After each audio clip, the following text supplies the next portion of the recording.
Hindi nga maiwasan ni George Gallen, coach ng SMB, na lusubin ng referee dahil sa hindi nga magandang tawag ng mga referee sa isang play. Mabuti na nga lang ay naawat siya ng isa pang kapwa niyang referee. Monster rebound ni Scottie Thompson, napabilib ang import ng SMB na si Boatwright dahil hindi na inakala na may Pinoy palang makakagawa nito sa PBA. Strong start nga ito para sa SMB dahil nakagawa nga agad sila dito sa tulong ni Boatwright ng 10-0 run.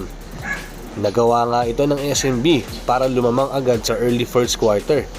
Hindi nga maganda ang nilalaro ng Jeans dito sa umpisa dahil puro turnovers nga sila at sobrang unusual nga ito para sa kanila. Hindi maiwasang madismayan ni Coach Tim sa nakikita niya kasi hindi nga sila nakaka-execute ng maayos sa plays. Tapos sa depensa, parang tatamad-tamad ang mga players niya sa sobrang lamya. Tapos nabibigyan pa ng mga open shots ang players ng SMB.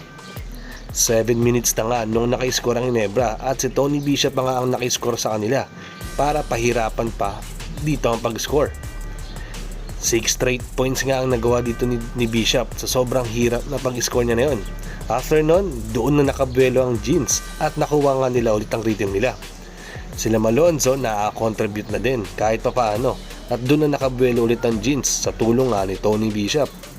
Natapos ang first quarter sa score na 21-23 in favor of SMB. Sa second quarter, nagamit na nga ulit ni Junmar ang secret technique niya na tumira ng 3-point line. At ayun, napasok niya nga ang tres niya mga ka-sports. At napapatalon pa nga siya sa lundag. Kasi ilang beses niya na nga ito ginagawa sa practice game nila. At yun, nagawa niya na rin dito nga sa actual game. Si Nards Pinto naman, may nagawa din na 3-point shot nung pinasok nga ni Coach Tim. At kahit saglit na minuto nga lang nabigay sa kanya, at least nakakontribute siya. Hirap nga ang Ginebra kung sino ang didepensahan nila sa SMB. Kasi kapag dinodouble team nila si Junmar, andyan naman yung import nila na nag-average nga ng 40 points per game na si Boatwright. Tapos, andyan pa si CJ Perez. Ang dami pang score ng SMB. Kaya hirap nga si Coach Tim kung sino ang didepensahan sa kanila. Kaya sumasakit talaga ang ulo ng Ginebra coaching staff lalo na sa defensive strategy na gagawin nga nila kontra sa Beermen. Dinaan na nga lang ng Ginebra sa fast break para makiscore sila at mapagod din ng Beermen. Kasi kapag ganun nga yung ginagawa nila, nakakalamang sila ng puntos. At naging effective nga ito sa first half. Natapos ang second quarter ng 43-46 in favor of Ginebra. Sa third quarter, maganda nga ang nagawa ni CJ Perez dahil sa scoop layup na pinakita niya sa isang play. Si Marshall Lassiter nag-init din dito sa third quarter. Pumapasok na nga yung mga tres niya na kinakatakot ang mangyari ni Coach Tim. Alam kasi nila na up to now, threat pa rin nga sa 3-point line itong si Marcio.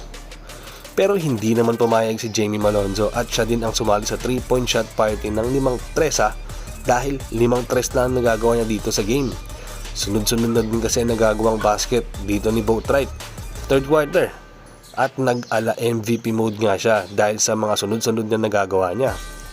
Hirap nga siyang mapigilan ng Jeans kasi parang wala ngang import defender ang Ginebra ngayon. Yung tipong kayang makasabay sa bilis sa import niya. Diyan kasi nagagamit si Aljon, isa sa mga import stopper nila na madaming beses na nagamit ng Jeans sa mga import na nakalaban nila dati. Sa fourth quarter, may alley-oop layup na binigay nga kay Japet at yun din ang nagpa-boost sa Ginebra dahil ginanahan nga ulit ang crowd sa nagawa ni Japet doon. Tapos may nagawa pa ang master rebound si Scottie Thompson dito at binigyan pa ng assist si Bishop hanggang sa pumasok ang tira niya.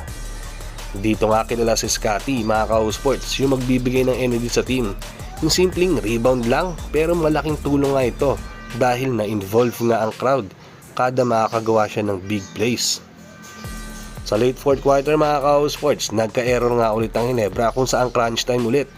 Sunod-sunod na turnover kasi ang nagawa nila dito.